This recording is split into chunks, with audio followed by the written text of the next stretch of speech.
It's a remarkable piece of footage. If it's a hoax, it's very well done. If it's not, then I would say it's probably revolutionary. It's a fake, in my opinion. If you continue to ask questions that are out of bounds, I won't hesitate to terminate this interview. This is powerful because this is not a staged event. This is real.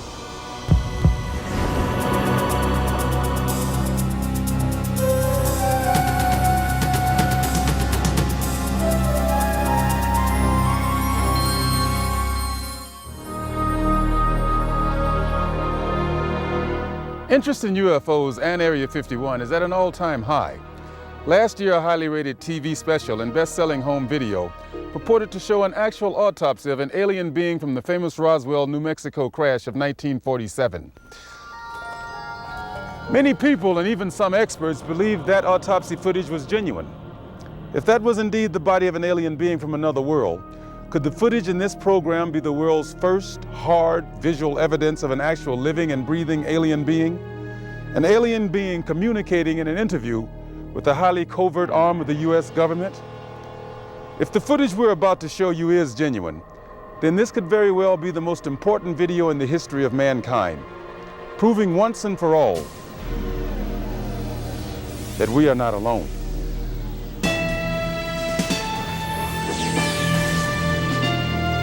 Within Nevada's Nellis Air Force Range, protected by the tightest security in the world, is the Groom Lake Test Site, aka Dreamland, aka Area 51, an installation so secret the government cryptically acknowledges its existence only as an operating location.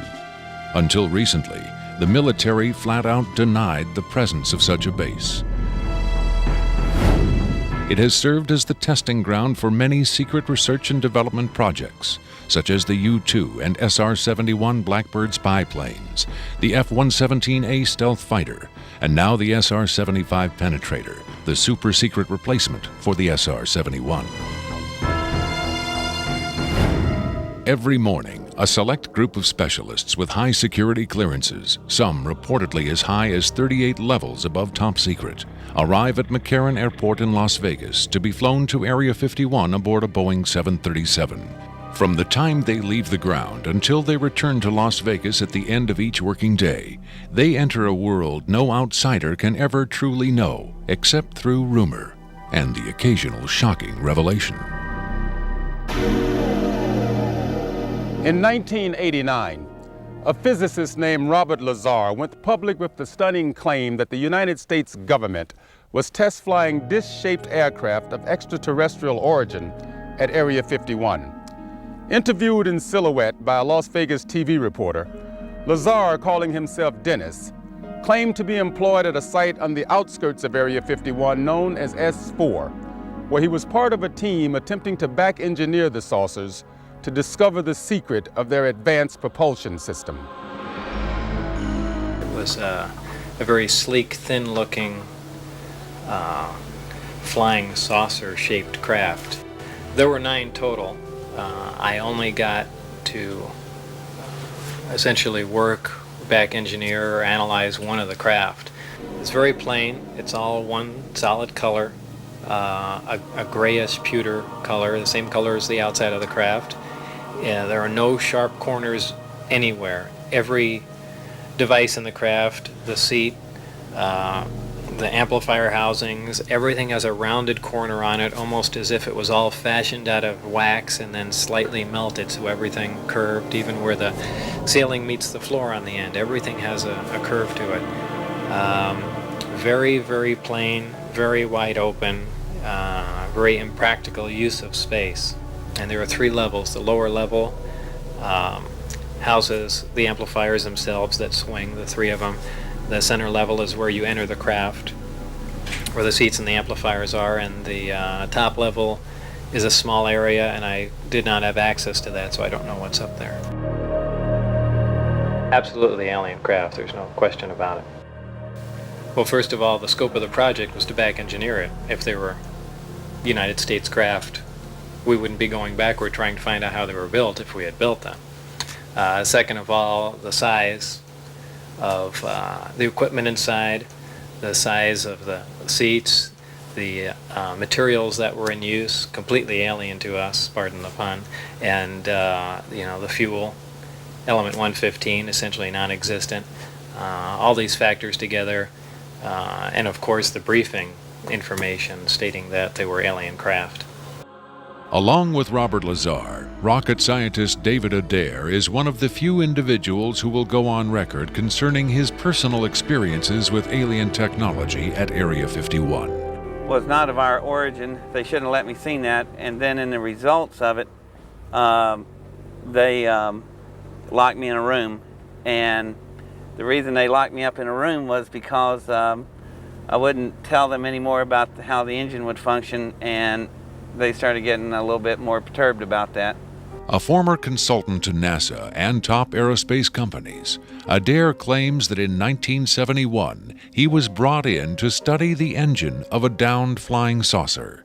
What I was looking at was a technological marvel of its time, and it was a magnificent thing to see sitting there, and the whole situation just started really getting me more angry than anything, because the fact that they could sit on such a hunk of technology and not tell us about it. Here we are using liquid fuel engines and rockets at NASA, and here they got an engine that's probably, in theory that we know of, could be a speed of light, an engine capable of speed of light or even faster. Ufologist and lecturer Sean David Morton has appeared on Sightings, Strange Universe, and Hard Copy. He offers his own perspective on Lazar's stunning claim and the super-secret Area 51. Area 51 is approximately 135 miles north of Las Vegas. It sits in a box that's at the western middle corner of the Nellis test site. It was originally called the Groom Lake Facility, and Area 51 actually gets its name from a bombing classification. There's Area 49, 50, 51, 52, et cetera, et cetera. So one of the things that Robert Lazar told us was that if we simply went out to a black mailbox at 6:30 p.m. on Wednesday nights, that we would actually see flying saucers, that these objects would test, and that this was the military testing time between 6:30 and 9:30, and then early in the morning between about 3 a.m. and about 6 a.m. Vigorous efforts have been made by employees of the government and others to debunk Lazar's claims and discredit him personally. Nevertheless, Area 51 has become the center of a raging controversy, whether in fact certain clandestine agencies of the U.S. government are in secret contact with alien beings. Project Sigma was supposedly a deal between the United States government and various extraterrestrials that after the Roswell crash of 1947, that an organization called Majestic 12 was formed, and then in 1953, President Eisenhower was then brought in on this. Well, there was a negotiation going back and forth between the United States military, the government, and the extraterrestrials. Apparently, we had a number of things that the extraterrestrials wanted. Number one, the military needed hardware. We wanted technology, we wanted weapons technology, propulsion technology, metallurgy technology, and in exchange for this, the ETs were willing to trade us their hardware for our software, and software namely being us. What they primarily wanted was genetic material, and in exchange for that, they were willing to give us certain technological advances, like a number of flying saucers. It is out of Area 51 that the tape we are about to show you was supposedly smuggled. On Friday, July 26, 1996, the offices of Rocket Pictures, a producer-distributor of motion pictures and television programs, received a phone call. A male voice, identifying himself only as Victor, claimed to be in possession of a videotaped interview with an extraterrestrial being. Tom Coleman, president of Rocket Pictures, was intrigued enough to take the call. I, of course, thought this was some hoax. In fact, I thought it might have even been my brother at one point. But as we spoke, this was someone who seemed to be very serious. We went back and forth on this, and I basically decided that, this is a little bit too weird for me. Thank you and goodbye. As I hung up, I had a very strange feeling that maybe, just maybe, there was something here. He said he had a tape of a space alien, an ET, that was being held in a military installation in Nevada. I'm not sure as a prisoner or a guest. And he had this on tape. As we've already heard from Sean Morton and others, this is not the first time allegations have surfaced that the U.S. government is playing host to extraterrestrial biological entities, or EBEs.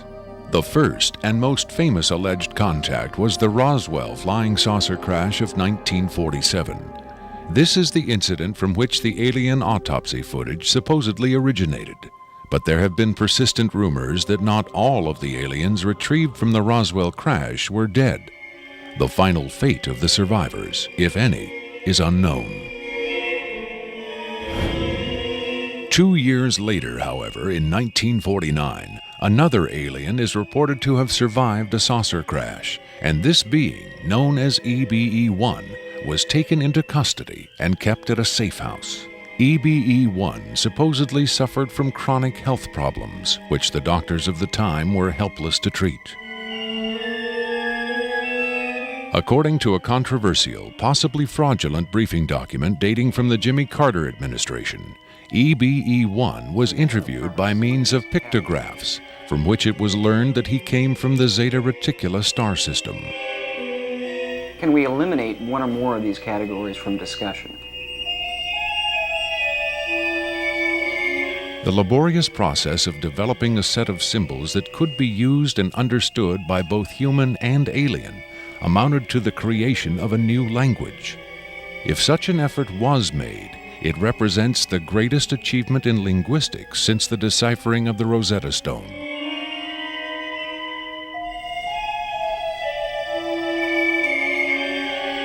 That such an achievement would be kept secret illustrates the hysterical paranoia of the time as the Cold War intensified under the threat of nuclear annihilation.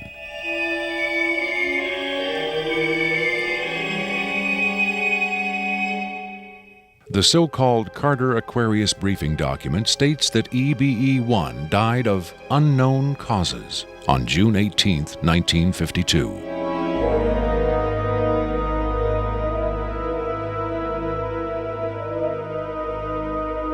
Skeptics who doubt the authenticity of the Carter-Aquarius document find it unbelievable that highly advanced alien beings would allow one of their own to die under the primitive medical care of a species that had barely begun to conquer its own diseases.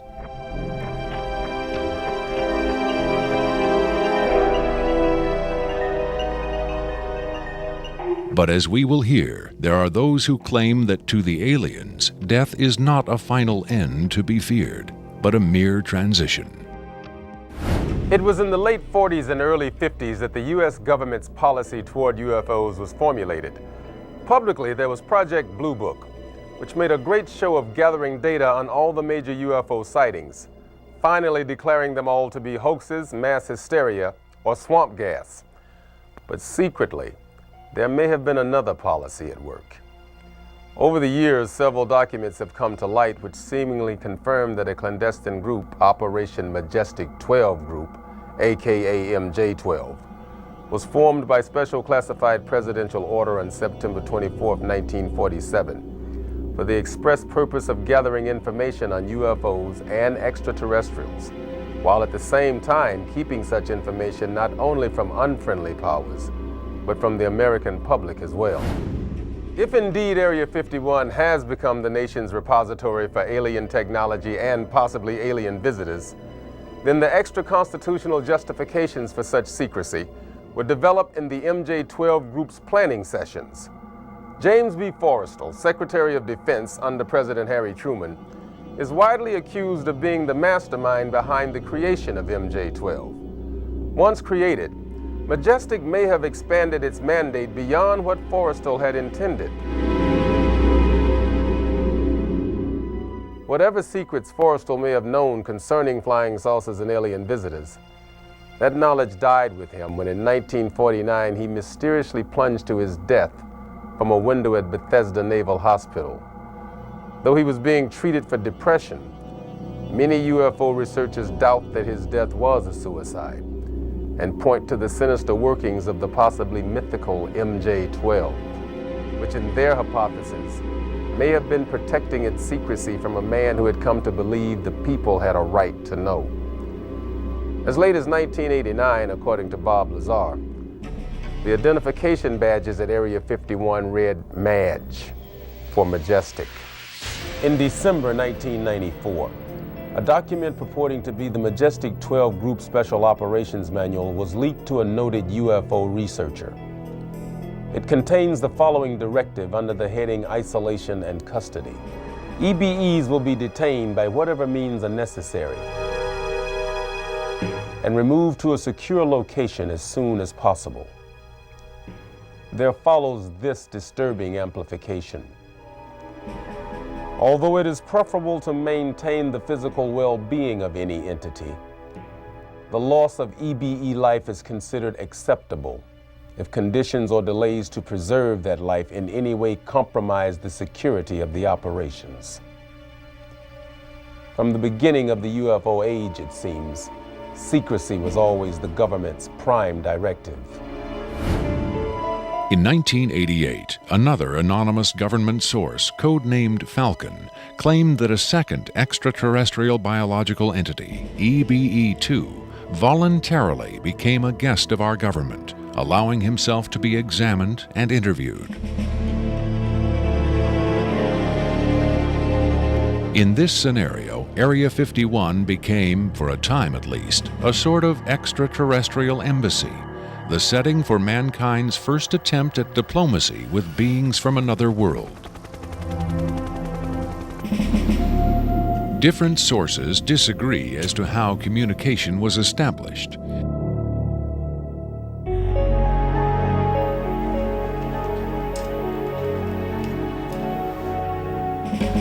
There is universal agreement that the EBEs are incapable or unwilling to speak human language. In addition to the pictographs used by EBE-1, it has been reported by Falcon that in the early 1950s, EBE-2 was fitted with some sort of artificial voice box, allowing him to speak words, and that he learned the English language very rapidly. Other sources doubt this story, however. By our kind, do you mean we Americans? What has been reported most persistently is that the aliens communicate via thought projection, or telepathy. They would have been tortured, made to give up their secrets, instead of questioned in this friendly manner. We cannot be forced to communicate. Has it been tried? Not by us. We speak to who's ever willing to listen. The idea of telepathic communication with alien beings carries with it the same doubts and controversy attached to telepathy itself. Do the practitioners of this ancient art really have the ability to read minds? Or are they crafty charlatans who simply tell the listener what he or she wants to hear?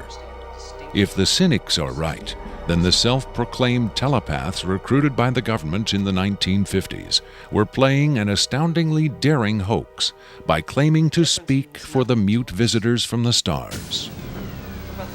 Defenders of telepathy call this notion preposterous and point to the long history of government-funded research into mind reading as proof that their science has merit. In the last 4 decades, there have been persistent, often contradictory rumors and even eyewitness accounts of other alien visitors meeting secretly with military or government officials. But what about today? The Tester Corporation has recently come out with a model kit of Gray, the extraterrestrial life form, and a scale model of the so-called sport model, the UFO Bob Lazar says he studied at Area 51. This UFO kit has quickly become one of the most successful model kits in the history of the company. If the military is, in fact, conducting tests of extraterrestrial spacecraft at Area 51, then where are the alien creators of these craft?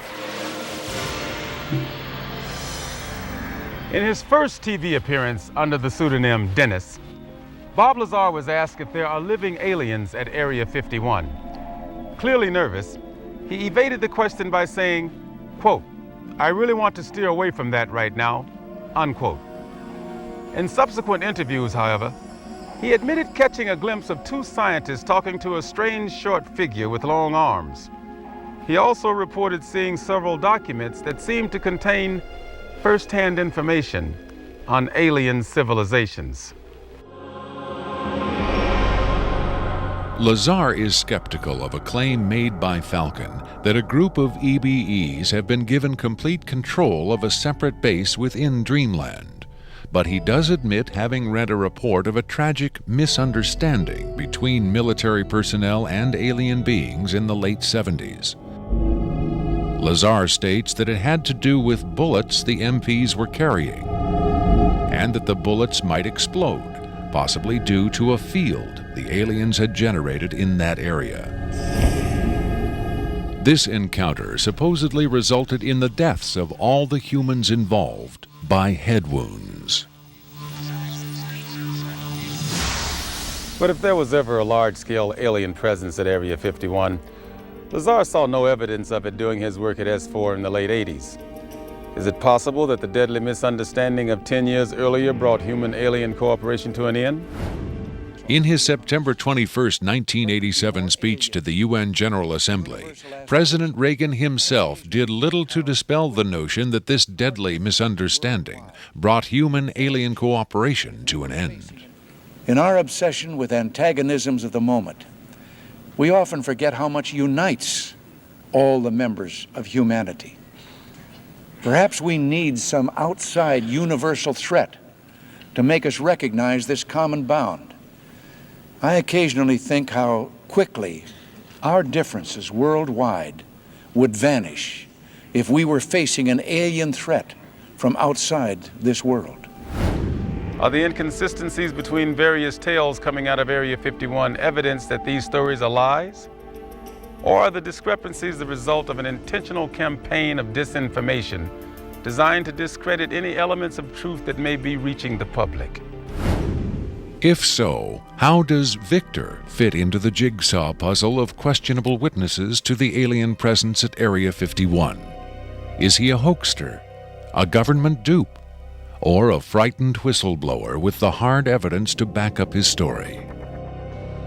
I made it very clear to Victor that his credibility was the entire issue here, and that everybody's going to think this is a hoax, and that how are they going to possibly verify this?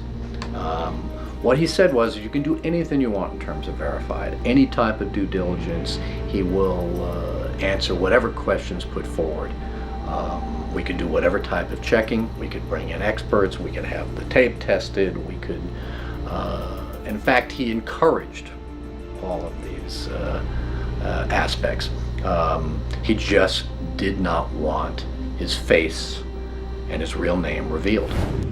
At Coleman's insistence, Victor agreed reluctantly to appear on camera, but only in disguise, in shadow, and with his voice electronically altered. The questions were agreed upon in advance, but during the actual interview, the discussion occasionally deviated from Victor's approved questions. What is your occupation at Area 51? I won't answer that. I have had reason to be present at Area 51, but I'm not going to clarify whether or not I was there as an employee. Are you saying you were there as a visitor? I'm not going to specify why or in what capacity I was there, only that I was there. Can you tell us how many times you were there? When I agreed to this, my fundamental ground rule was that I would not be asked to divulge personal data that might help pinpoint my identity. If you continue to ask questions that are out of bounds, I won't hesitate to terminate this interview. Are you saying that the number of times you were present at Area 51 is enough to pinpoint your identity? Any specifics will narrow the field of suspects. Of course, I could lie. Let's say I've been there 47 times, or anyway more than once. Let's turn to the tape itself. The copy you've supplied is not the original tape. No. Was the original at Area 51 when you copied it? That's out of bounds. Is it fair to assume that the copying of tapes at Area 51 is heavily restricted? You can assume anything you like. I would say that's a fair assumption. That's obvious. I will say that this tape was copied under special circumstances. Otherwise, copying it would have been impossible. Can you be more specific? More specific? Okay, I'm sure they've figured this much out already. Recently, there was a wholesale transfer of video documentation from analog tape to digital disk storage. In a couple of instances, this allowed data to leak from a highest security system to a less high security system. Even so, this particular tape was the only... I think that's about all I'll say about that. Was there something about this particular clip that made it more accessible to be copied? Not necessarily, no. Was there something about the content that caused them to file it differently or give it special handling? This interview was terminated. The interview resumed only after a discussion of the ground rules. Have you personally seen the alien being that appears in the tape? Yes, I have, but I stress I was not necessarily present at the interview session that appears on the tape. I'm not going to be specific. I may have encountered the being at another time. What can you tell us about the alien interview we're about to see? This one is rather recent, very late in the series. The interview process has been ongoing since the being arrived, which was in 1989. Approximately twice a month, they sit it down for a session that generally lasts from 3 to 5 hours. If they try to go longer than that, or if they schedule the sessions more frequently, the being becomes unresponsive. There's a fair amount of infighting among the scientists from different disciplines to get their questions asked. What has the alien revealed? Various minor technical details of the saucers. The physicists and engineers are frankly frustrated. They feel the being is withholding information. Possibly concepts are getting lost because all the information has to come through a telepath. But also it may be that the bulk of their scientific knowledge is just too advanced to be translated into our primitive conceptual framework. It's analogous to if a human scientist were to try to translate quantum mechanics into the grunts and screeches of a chimpanzee. That's not a very flattering comparison. Frankly, there's a high attrition rate for scientists in the program. You'd think they'd be energized by the challenge, but a lot of them take the ego deflation very hard when they find out not only how much they don't know, but how much they aren't even capable of understanding. What else has the alien communicated? Oddly enough, the being seems to have a much easier time communicating spiritual concepts.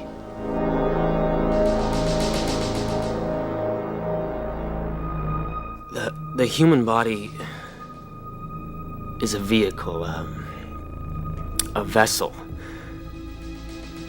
And the vessel must be maintained to serve the spirit with maximum efficiency. But a broken vessel can be replaced. The human spirit, or the soul, can have many vessels. Is the process natural or technological? Both are one. Technology is a natural excrescence of humanity. Technology is a process the vessel uses to perfect itself.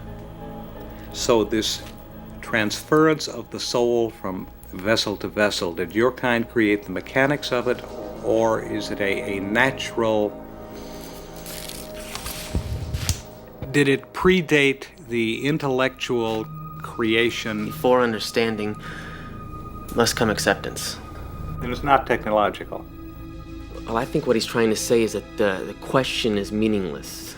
The soul can travel from vessel to vessel. Reincarnation, transfiguration, whatever. It's real.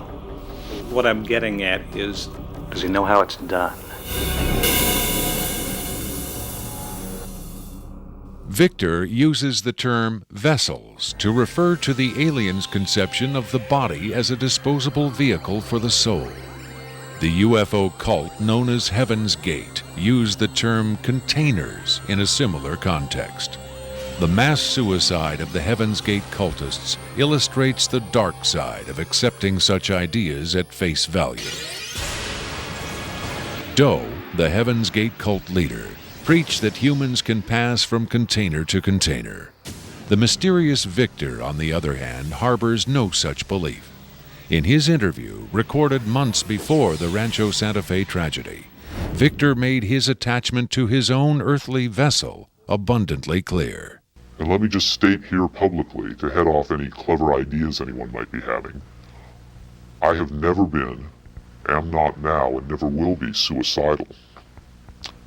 But how would the public know if something happened to you since we don't know who you are? I'm taking care of that, trust me. If something happens to me, if I die, people will know who I am. Do you think it's a reassuring sign that these aliens can communicate with us on a spiritual plane? It would be nice to think so, but I'm not sure if it's really such an achievement considering the mismatch between our intellects. I mean, you're not going to have much luck making your dog understand calculus. But if you pet him on the head and say, "Good dog," aren't you communicating spiritually? And doesn't the animal control officer say, "Good dog," when he comes to put some poor stray to sleep? Doesn't the vet try to reassure the animal just before he spays it? When you're dealing with beings whose intellect is so far beyond your own, I don't think it's safe to assume they have your best interests at heart. What about the content of the tape segment you brought? As I said, this is late in the series. In fact, it's quite close to the end. Because of his unwillingness to reveal his own identity, Victor's story stands or falls on the credibility of the tape he supplied. Here, exclusively, for the first time anywhere, is the uncut, uninterrupted alien interview tape, shown in its entirety in real time.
You removed the soundtrack from the tape before you turned it over to this program. That's correct. I can't allow the voices of the project personnel to be heard by the general public. There's a very good chance their family or friends on the outside might recognize them. Isn't your purpose in releasing this tape to expose Area 51 to the world? My purpose is to expose the existence of the aliens, not compromise these individuals. I made the decision to come forward. I'm taking precautions to protect my own identity, and I don't think it's fair for me to put these others in danger of exposure. In any case, the interview on the tape went nowhere. It was interrupted, as you'll see. Can you describe for us what we're seeing? All right, we're looking at the interview suite at S4. It's kept dark for the comfort of the aliens. The figure who is just barely visible in the left foreground is the telepath, and behind the camera is a raked seating area for observers. Although in this case, I believe the only other person present was a military aide. The alien is seated behind a glass partition in a biocontainment area, which is maintained at Biosafety Level 2, the lowest designation. That's primarily for the protection of the aliens, not us. The theory is that if they were going to infect us with an alien bug, it would have happened 50 years ago. In fact, all the indications are the aliens eliminated microbial and viral life from their own ecosystem long ago. They aren't susceptible to our diseases directly, but it has been shown that microbes can reproduce and form colonies within their respiratory systems, which tends to exacerbate the debilities they seem to suffer anyway in our environment. In fact, you can see here the alien is beginning to flag. The interview was not going well. The telepath was trying to clarify some points from a previous interview, but he wasn't receiving coherent responses. As you can see, the being is in real distress. At this point, the telepath is sending out a message to the medical staff. He's trying to communicate with the alien, but he's getting no response.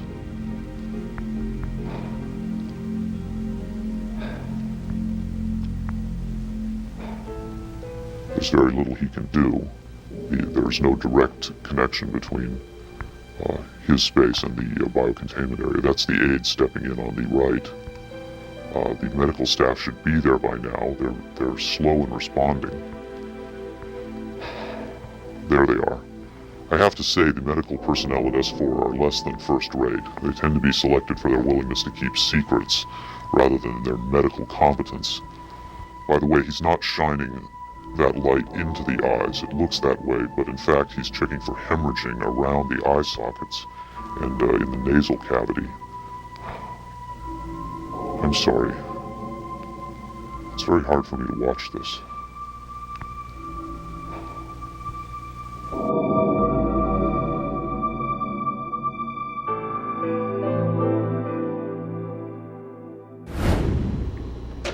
You're asking me if I think this is real? That have I finally seen a space alien?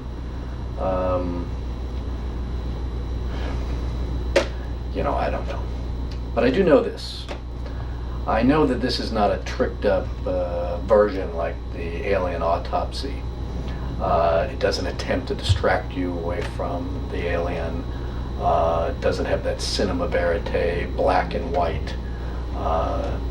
It doesn't go to great lengths to try to fool the audience. It's straight ahead. It's an alien on tape. Pretty much the way you'd probably film it. The point is this: what if it is real? In evaluating the authenticity of the alien interview tape, the logical place to begin is with the videotape itself. What can the technical details of this recording tell us about its origin? Rocket Pictures sent Victor's original tape to the Phoenix laboratory of renowned image analyst Jim Delatoso. Using the most up-to-date digital technology, Delatoso tried to determine the tape's authenticity. I've been exploring, looking at different aspects of the image itself to develop questions for a matrix on is it real or is it fake. I grabbed a frame in the computer and we're outputting it now in digital format, and you can see that we have an absolutely solid picture. What we've done is taken the picture and moved it over so that we can look at the information that's in between the frames. Now, when we look at the motion video, we can see that it still is not bad. And when we have this little indicator down here, it tells me that the original image was transferred using some kind of time-based corrector. These are video screens up here, television, video monitors, and they're off at an angle. If this was shot using a video camera with lines on it, we would see moire patterns up there, and we don't see the moire patterns. So there's a probability that this was shot originally on film, possibly a film stock like 72-52 or 72-47, depending on the lighting. The idea that these images may have originated on film is in direct contradiction to Victor's statement that the interview was shot on video. On closer inspection, Delatoso decided the images could indeed have been recorded by a video camera under certain specific conditions. In this case, I get the sense of it that this was originally created using either film, transferred telecine to beta, that then this is the third generation, or it was taped under very low light conditions with the video gain boosted probably 12 dB. Even the emotionless analysis of a computer cannot provide a definitive answer. Delatoso's efforts yield tantalizing hints, but in the end, they only increase the mystery. One of the key things about this creature are its eyes. Like the other experts, video analyst Jim Delatoso was emotionally affected by what he saw. He took the tape very seriously and offered this personal opinion.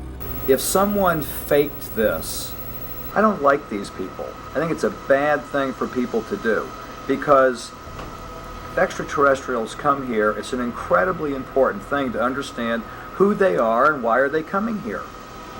If this is not faked, I think we've got a glimpse here of a sense of communication with someone who came from a long distance away.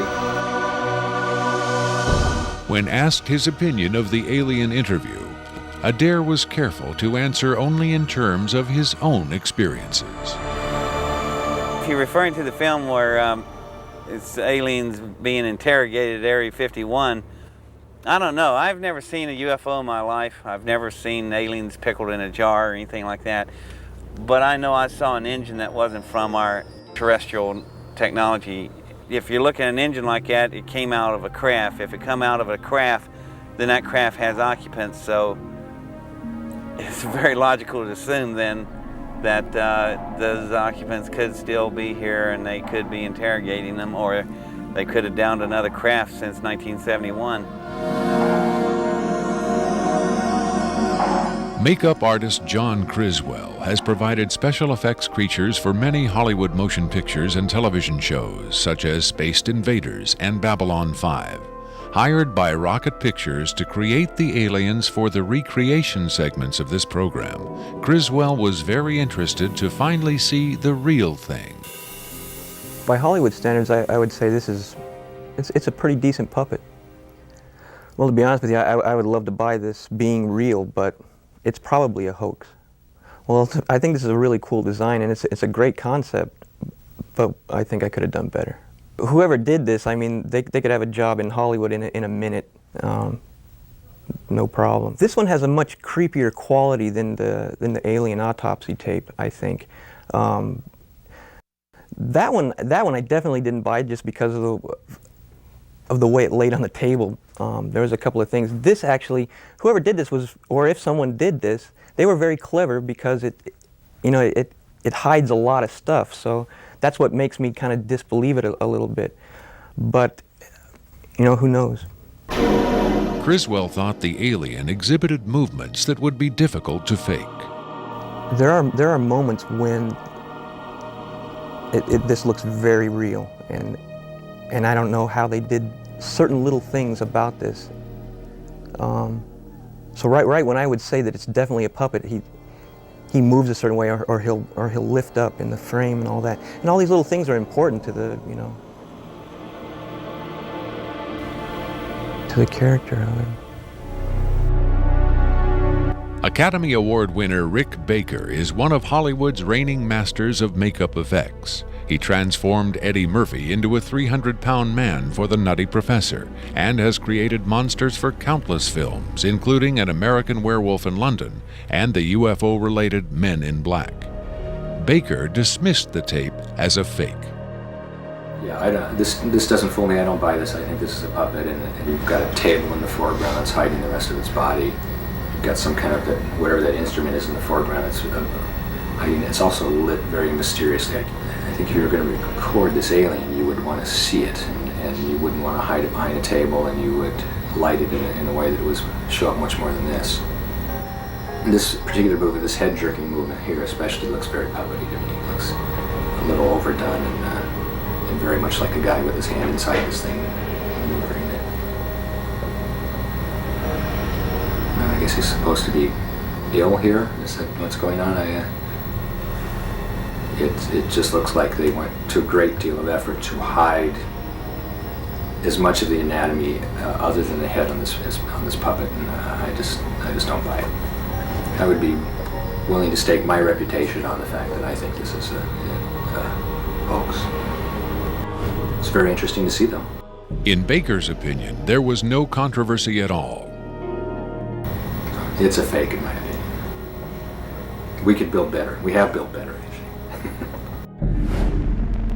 UFO expert Robert Dean, on the other hand, had no doubt whatsoever that the tape was authentic. This is powerful because this is not a staged event. This is real. In the 1960s, Robert O. Dean served as an Army intelligence analyst at NATO headquarters in Europe, where he claims to have seen first-hand evidence of alien beings and their artifacts. Retired from the Army, he is now a highly regarded UFO researcher and analyst. Dean was asked to view the tape and offer his expert opinion. They're treating him like a piece of livestock, wiping his lips. Calling on his own first-hand experience for comparison, Robert Dean was stunned and moved by what he saw. That breaks my heart.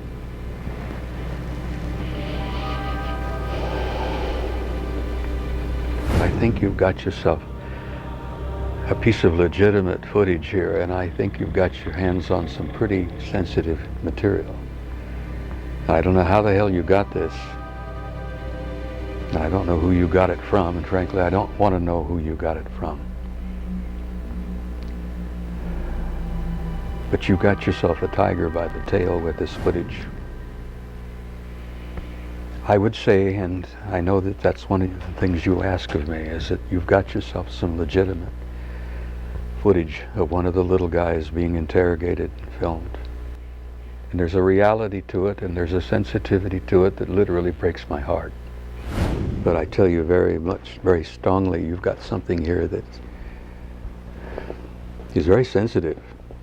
Well, I know that the level of classification on this kind of a thing is so far damned above top secret that you can't imagine how sensitive this kind of thing is, and how delicate it is, and how tightly the government sits on anything like this. Sean Morton looked for clues to the tape's authenticity in the technical details of the interview's setting.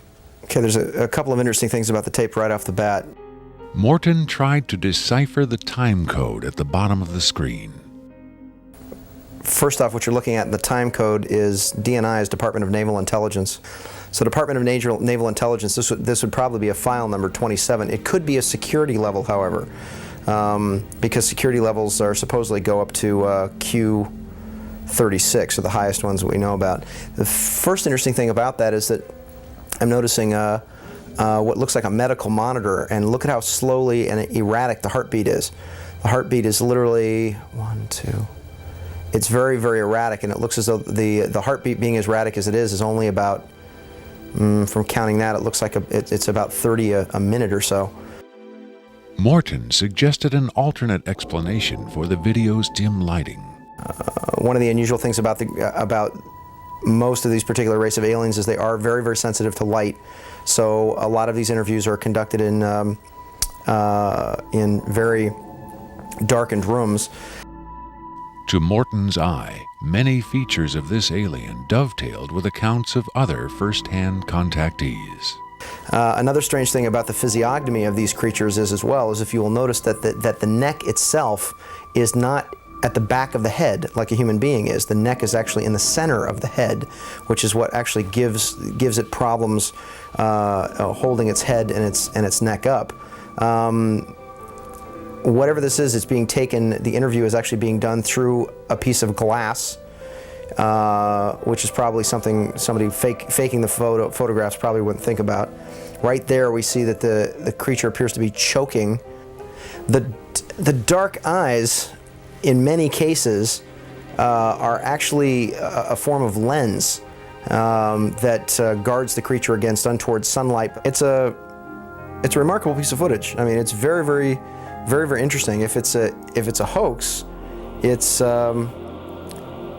very well done. If it's not, then I would say it's probably revolutionary. Another expert who was asked to examine the tape was Michael Hesseman, one of Europe's leading UFO researchers and author of the international bestseller Beyond Roswell. When I got the first information about the alien interview footage, and when I saw the first picture, I said there might be a connection to a real incident. Hesseman was intrigued both by the alien's appearance and by Victor's claim that the being arrived at Area 51 in 1989. If it is authentic, it might be the most significant film ever published, ever shown on television. For several years now, Hesseman has been investigating reports that the South African Air Force shot down a flying saucer in the Kalahari Desert in 1989. According to Hesseman's sources, 2 survivors were retrieved from the downed saucer. One was sent to Wright-Patterson Air Force Base in Ohio, and the other to Area 51. The extraterrestrial in Victor's tape bears a striking resemblance to descriptions of the Kalahari ET, and the timing of its appearance at Area 51 is consistent with the South African incident. If you see the drawings we have of the Kalahari alien and the descriptions we have, it seems to be the same being. And the Kalahari incident puts the alien interview footage into a context and gives it at least a probability that it might be real. It might be the real stuff, we just don't know. Whitley Strieber, best-selling author of Communion, claims to have had numerous personal contacts with alien beings.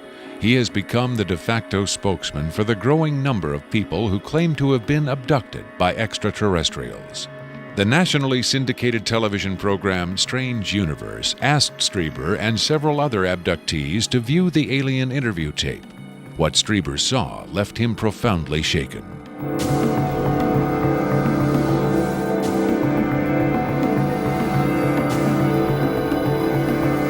Strieber would not agree to be interviewed on camera for this program, but on Strange Universe, he had this to say.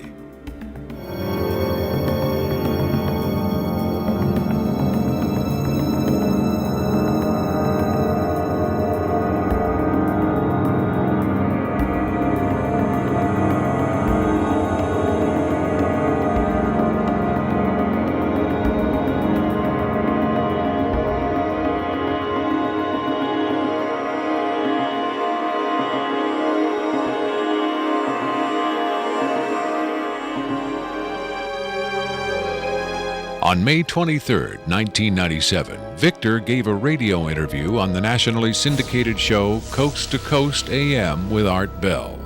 Speaking by telephone from an unknown location, Victor answered questions from host Art Bell and his guest, UFO expert Sean Morton. From the Kingdom of Nye Coast to Coast AM continues with Art Bell. It is going to be a very interesting morning. Let's see if we've got Victor on the line. Victor, are you there? I'm here. Welcome to the program, Victor. Afterwards, this is what Bell and Morton had to say about Victor's credibility. What a hell of an interview, huh? Boy, oh boy, talk about making history on the radio. It was, as far as I could tell, he answered every question properly as far as exactly where the locations are, to the, descriptions of the, the transports, the 737s, to the CTS-43s, the retinal scans, the 5 levels at S4. A veteran of countless controversial interviews, Art Bell still found himself impressed by his encounter with Victor. In the first, I think, half hour, I sensed that I was getting a kind of a runaround, or that I was not satisfied with the quality of the answers that I was being given. But as the interview progressed, and Victor, to some degree, began to relax, I began to get a different sense, and that was that he was telling me the truth. I think Victor was scared. I think Victor really is scared.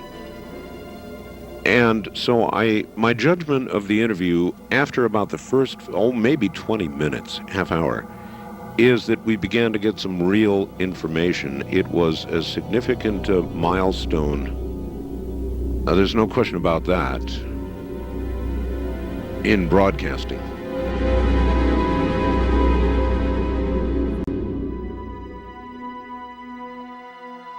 If the government has really been in contact with superior aliens, wouldn't we see some evidence of it? For instance, amazing new scientific discoveries.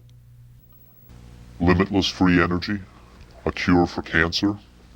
We might if the government's motive were the betterment of mankind. The government's motive is control.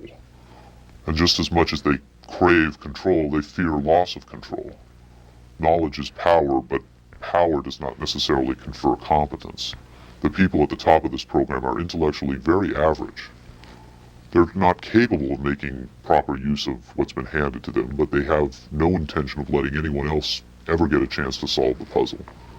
And let's not forget there's also the real possibility that the government is being manipulated by the extraterrestrials for their own purposes. You could have released this tape to the news media, but you insisted on being paid for it. Doesn't that cast doubt on your own motives? Yes, and I was aware of that going in, but that's a cross I'm prepared to bear. I find it disgusting that the most important event in human history is being kept secret simply because certain unimaginative officials have the power to do so. But at the same time, I do see the irony in my own actions. All I can say is, had I had the choice, I would not have insisted on profiting from this revelation, but since by lifting this veil I've endangered not only my career, but possibly my life, I felt the need for some small measure of monetary freedom to deal with any eventualities. And let me say, I could have demanded significantly more money than I did if I had been willing to compromise my anonymity. There have been other whistleblowers who jumped at the chance to become celebrities, which I think casts even more doubt on their motives than some people may be casting on mine. Do you believe your life is in danger as a result of making this tape public? I would hope not. I would like to think my government is a little more civilized than that. But at the same time, I don't intend to give them the chance to prove me wrong. At any rate, to a certain extent, I'm counting on being disbelieved. Obviously, they would like me to be perceived as a hoaxer. If something were to happen to me, if I should die suddenly in a freak accident, it would obviously lend credence to my story, and I assume they understand that and will act or not act accordingly. Why should anyone believe this tape is authentic? Use your own judgment. That's all any of us can do. There's been so much secrecy and disinformation over the last 50 years that it's become impossible to prove anything in the face of official denial. Of course, the flip side is nobody really believes anything the government says. Robert Dean heads a growing movement lobbying Congress to release former NASA intelligence and military officials from their security oaths so they can talk openly about U.S. involvement with UFOs and aliens. As early as '49, your government knew we were dealing with extraterrestrial intelligence. And then it sort of blew up more and more. Every year there were more discoveries, more conclusions, more contacts. And as you probably know, we have indeed retrieved crashed hardware, and we have reverse engineered it, and we have indeed been flying some of that hardware in this base not too many miles outside of Nellis, near Las Vegas. Dean believes the time has come for the government to tell the people what it knows. The truth has got to come out. We're over 30 years too late. The people not only have a right to know, they have a need to know. And damn it, I stand in this belief, and I will say this and stand by this till the day I die. Congress has the responsibility, Congress has the obligation to the people, to the Constitution, and to the nation.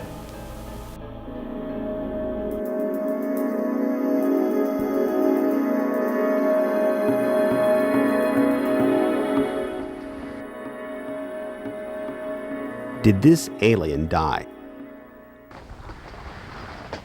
I can't answer that with certainty. I do know the interviews came to an end. Whether the being died or was retired, and I don't mean that in the spy thriller sense of having it killed, I mean retired from the interview process. I just don't know. I'm fairly certain it didn't go home, at least not in the physical sense. But these beings, they don't seem to be very concerned about dying or avoiding death. Why do you think that is? Maybe they know what comes after death with more confidence than we do. Maybe there's another vessel waiting for them on the other side. The other side? Yes, which may in fact be where they come from in the first place. I've heard the claims that they come from Zeta Reticula or the Pleiades, but it hasn't been established that they come from out there at all. Their saucers may not travel through space as we know it. They may fold in from another dimension, another reality. You make them sound almost supernatural, like angels or devils. Supernatural is just a term for aspects of nature we don't understand. For many people, they certainly do serve the functions of both angels and devils, forces we can't comprehend. Have you had enough of me? I think I've earned my money.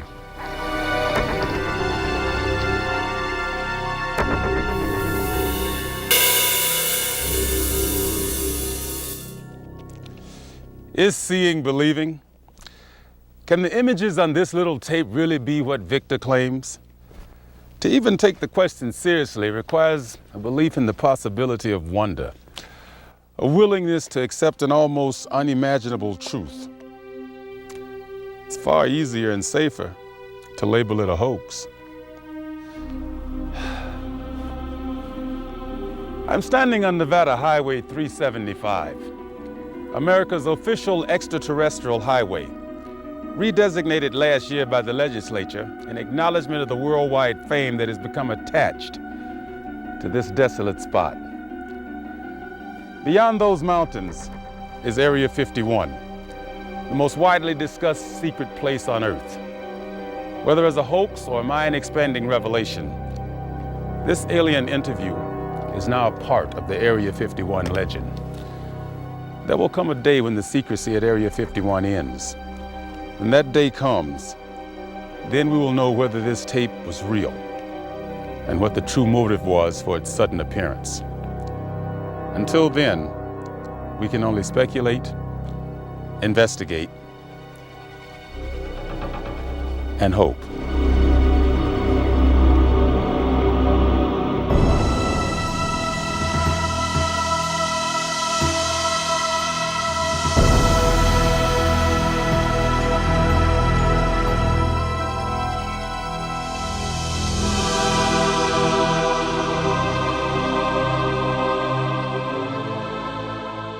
I've essentially been living in hiding. Essentially, my life from before your documentary ended with that phone interview, and since then I have been living by my wits.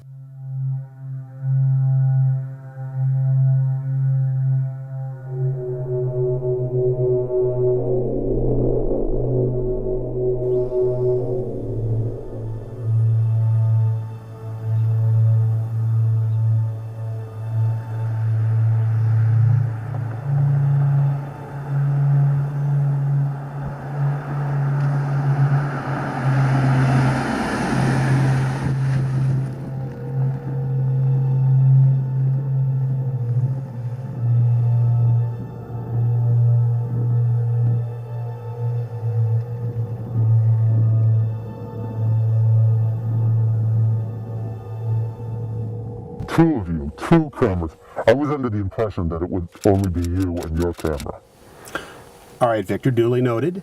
But you did come to us and request this interview. Yes. And you did request money, which you've been paid.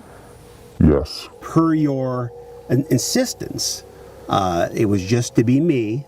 Yes. And I'm not a professional cameraman, so I did bring along a second cameraman to shoot some additional footage so we have something to cut to. Okay, on B camera? B camera set. Okay, here we go. So, Victor, here we are.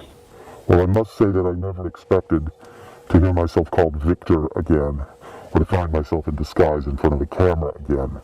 It's now been 11 years since we last conducted that interview.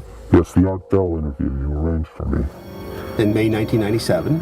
As the interview progressed, I began to get a different sense, and that was that he was scared. I think Victor really is scared. That was a pleasant experience, I say with some sarcasm.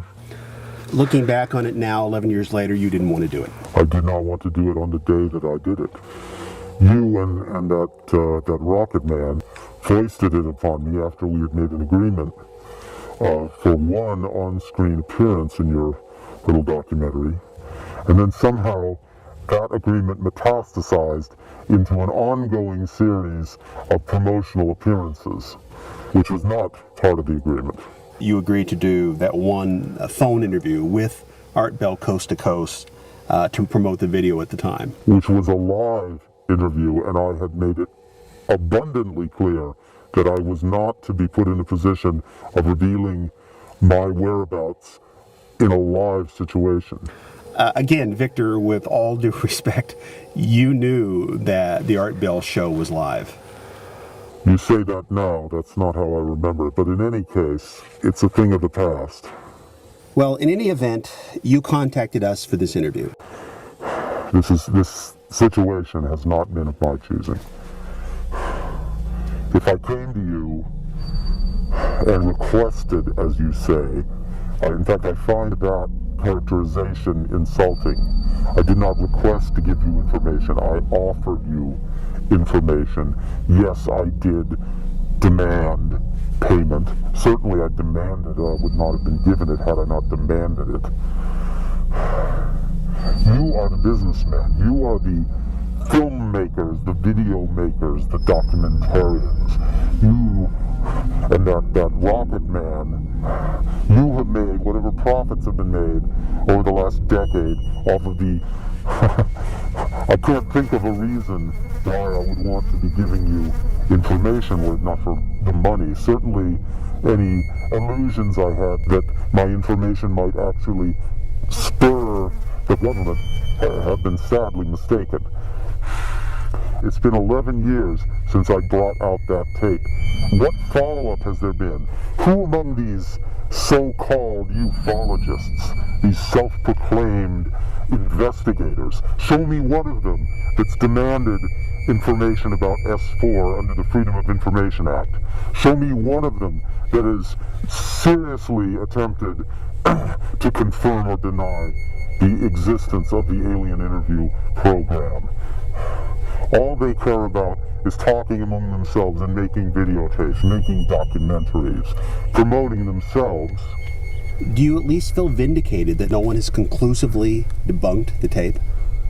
What the only vindication that I could imagine would be if the government finally revealed all that they know about these aliens. So are you saying that the internet truth seekers are not living up to your expectations? That is an understatement. Well, I should say they perhaps are living up to my expectations, since my expectations were admittedly low to begin with. All the days in which people took Bob Lazar seriously, and who is that person in your documentary, that Morton character? Sean David Morton. Yes, a researcher. What has he discovered to corroborate or debunk the interview since that time? He was more than happy to take it at face value. Then, when he too was being paid, I assume you paid him as well as me. All of these people are charlatans. All of these people are at best hobbyists and at worst professional con men.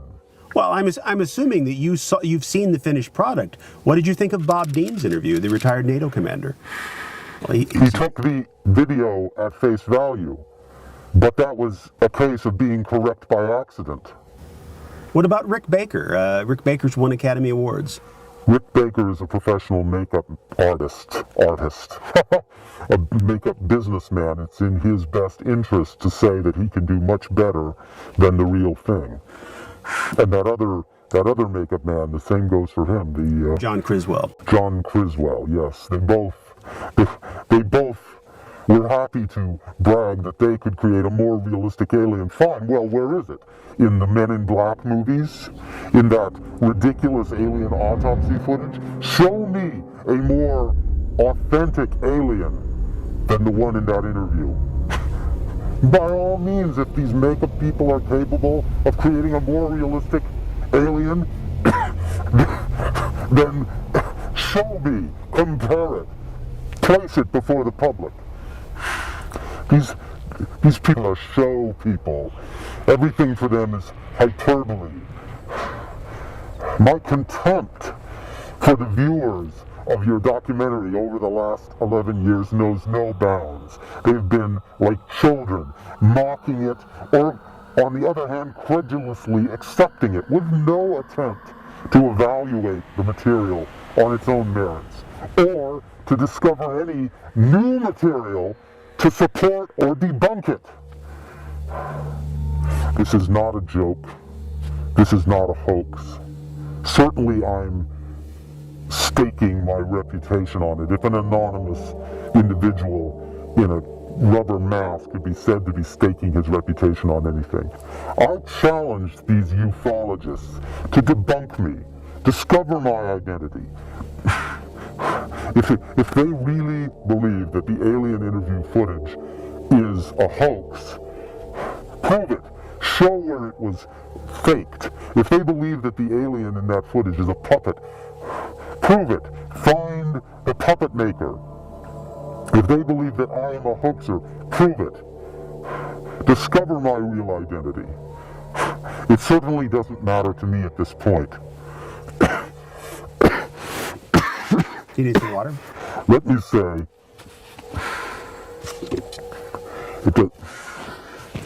no. And let us finish this. All right.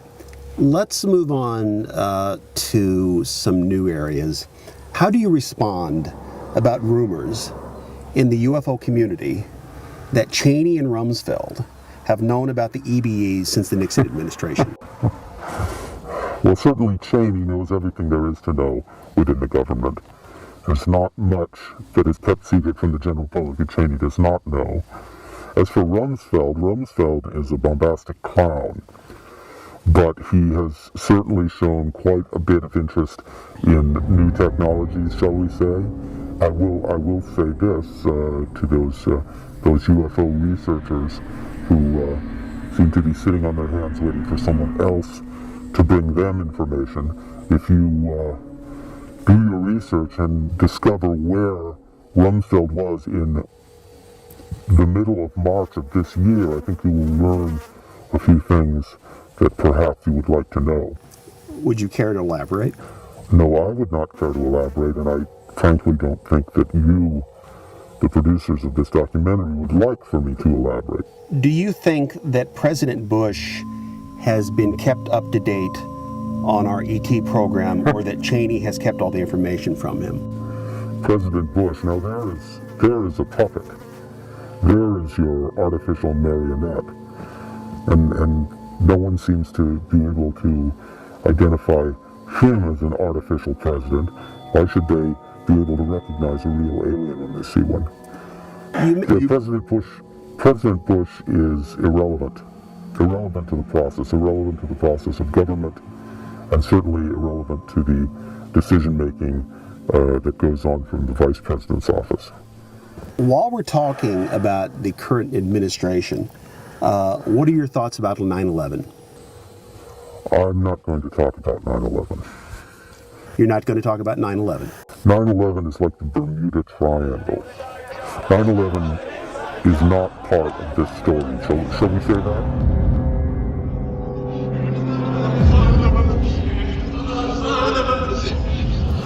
Are the EBEs still at the base in Utah?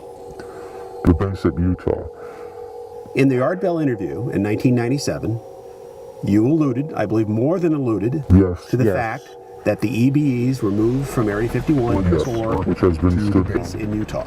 Yes. Are the EBEs, in your opinion, with your knowledge, are they still at the base in Utah? The EBEs, to my knowledge, are all, at this time, deceased, if you want to call it that. Before we go any further, I just want to say to you, not to your viewers, but to you, and to that rocket person, that this will be the last time you ever see me. This will be my last statement, bar none. And this time I can say that with conviction, because it seems that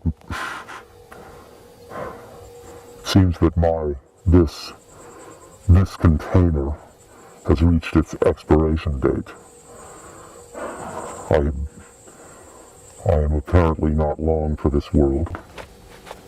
So, this will be my final testament.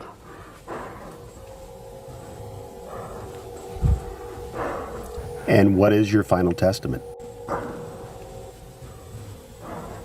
Thank you for the compassion. As I intimated on the Art Bell interview, my involvement with S4 and the Alien Interview Program did come to an end in 1997, and I have not been involved with the Black Ops program for more than a decade. However, I have been in contact with certain individuals who are still involved in attempting to make sense of the information that was gathered before the aliens discorporated. And I'm here to tell you, gentlemen, that if I am not long for this world, you are not much longer. As the Bible thumpers say, the end times are upon us. The end of the world? The end of the world. We have been tested and found wanting. The aliens came, they presented themselves to humanity. They were taken and held and questioned and allowed to die. And now the reckoning is at hand. Let me give a task to these so-called investigators, these ufologists. Look into the record and attempt to determine where Donald Rumsfeld was on March 23rd of this year. What is the significance of this Rumsfeld date that you keep referring to? Donald Rumsfeld has been aware of the alien interviews at least since 1974, in the last days of the Nixon cabal. And even when he was out of government, he managed to keep his hand in. But it was not until the bogus telepath program was finally exposed within the secret Black Ops operation that the true translation, that the true meaning of the alien communication was made clear to him. And since then, I think you will find he has lost all interest in the United States and trivial earthly power. His sole interest now is to find a way to be one of those who are taken off when the end comes. So what you're saying is the biblical end times are upon us? Is that what you're telling me? It's rather childish to call them biblical, since the Bible itself is simply a smokescreen. These aliens come from the universe of science, not the universe of religion. Religion is a deliberate disinformation campaign started by those who first encountered the aliens and first kept that knowledge to themselves. Donald Rumsfeld is merely one of the last of the line of those who try to maintain personal control over information that should have been made public to the entire human race. And now that he understands exactly what it is these aliens have been trying to tell us, he has completely lost interest in the rest of humanity. His sole concern is to be one of the few, one of the what he considers to be the elite, the elect specimens, if you will, the elect specimen, who are taken off the earth before the final trumpet sounds. Well, I have to tell you, this sounds an awful lot like Armageddon. I mean, 2012, the Mayan calendar. The Tzolk'in calendar is another inaccurate representation of what we are talking about. The date 2012 is not accurate. The Mayans considered themselves to be far better mathematicians than they actually were. In point of fact, the date is very close, but not 2012. Not 2012. Not within my lifetime that's left of it, but certainly within yours. Let's just say that I wouldn't plan a 20th anniversary edition of this documentary. My head is a beehive. You're not really saying, Après moi le déluge solaire. I won't be here for it, but you, gentlemen, will. Was it Seneca? I think it was... No, it was Strato who said, "When I am gone, let earth and fire mix. It will mean naught to me.